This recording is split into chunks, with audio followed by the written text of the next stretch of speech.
Grandma's recipe, better than meat. So we're going to start by adding 1 grated zucchini, and you just want to squeeze to remove the liquid. Then add 1 grated carrot, 1 grated potato, and just make sure to remove all the excess liquid from all of your vegetables. Now add some black pepper for seasoning, and 1 tablespoon of salt. Then 200 grams of grated mozzarella cheese and 3 garlic cloves that are chopped. This is an easy and super tasty recipe. So just mix all of these ingredients really, really well. It's going to be so perfect and just so delicious. This is one of those recipes that is perfect for those who really like getting their vegetables in and just love the taste of vegetables. So continue the recipe in another bowl, and we're going to add 2 eggs and just mix them really well.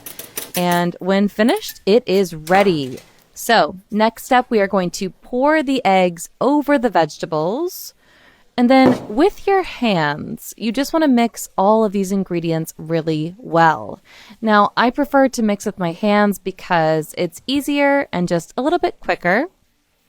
Now just separate a small amount of vegetables, and you want to just shape it into a dumpling just like this. And you can make them as big as you like. Now just place them on a plate and finish the process. Next, we're going to add the vegetable dumplings to the wheat flour, and then continue in the breadcrumbs.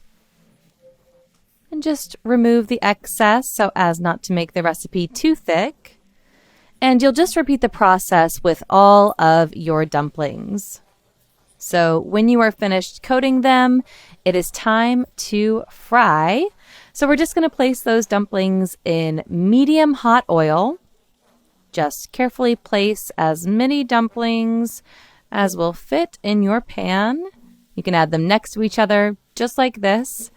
And you want to fry them for a few minutes. And then with the help of 2 forks, just turn those dumplings over and let them fry on the other side. Of course, be careful not to burn yourself. Everything will be very hot. I always make this recipe at home, and I just love them. It's an amazing recipe with vegetables, super crunchy. So just fry for a few more minutes. You want to really fry them until they are a beautiful golden brown. This is a perfect zucchini recipe, and our recipe is ready. Look at those. So just remove from the oil and serve them up on a plate. You can see how beautifully crispy it all turned out. So good. So you need to try this recipe at home. Please enjoy. Bon appetit.